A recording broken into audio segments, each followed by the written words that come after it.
tous les approvisionnements en bois massif qui constituent donc la structure des murs ossature bois et toute la partie charpente et panneaux toiture proviennent des forêts qui nous entourent, donc des massifs de Chartreuse, Beldonne et du Vercors.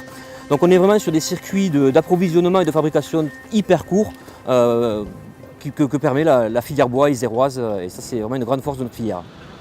Alors l'utilisation de l'ossature bois sur ce chantier a été décidée pour deux raisons principales. La première, c'est de renforcer la filière bois mise en place dans notre département et dans notre région. Et la deuxième qualité du bois, c'est paradoxal un petit peu, c'est qu'on construit avec un matériau naturel, comme je l'ai expliqué, mais en même temps que c'est un matériau qui peut revenir à la nature d'une manière naturelle, finalement qui ne polluera pas quand on devra déconstruire ou transformer le bâtiment dans 50, 70, 80, 100 ans. Donc aujourd'hui on pense aussi bien à construire qu'à déconstruire en même temps.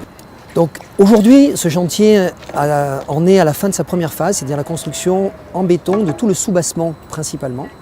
Donc la deuxième étape qu'on démarre aujourd'hui, c'est effectivement aussi cette charpente bois qu'on va construire et qui va donc envelopper tout l'étage, qui sera donc terminé dans à peu près 3 mois. Et après ça, quand on aura donc enveloppé et fermé notre bâtiment, on dit dans notre jargon assurer le clos couvert. Donc on aura nos fenêtres, les toits et les façades. On attaquera donc tout le second œuvre, c'est-à-dire l'aménagement intérieur.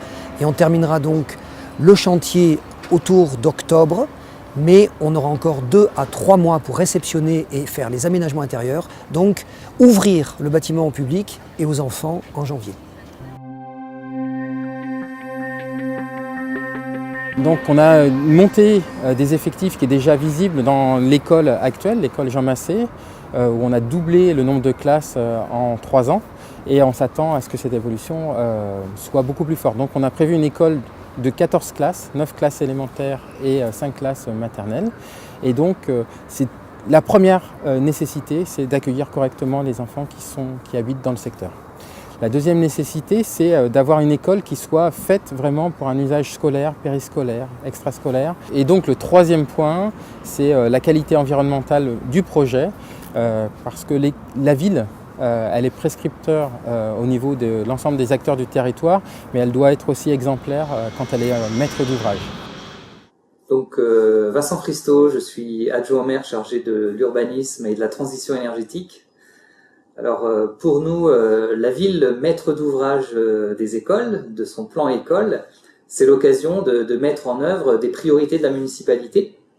Parmi ces priorités, développer les circuits courts économiques, développer aussi les matériaux sains pour la construction, et le bois notamment le bois des Alpes, permet justement de répondre à ces préoccupations.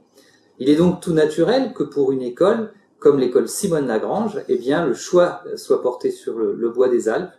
Et donc nous avons vu qu'il est possible pour la collectivité d'appuyer cette filière qui est créatrice d'emplois, qui mobilise un matériau sain, un matériau qui accumule aussi du carbone, donc ça entre même dans la politique climatique de la collectivité. Au-delà des écoles, on peut aller plus loin, puisque aujourd'hui, dans le logement social, nous avons avec le bailleur Actis des projets d'immeubles de grande hauteur en bois, sur la ZAC Flaubert notamment.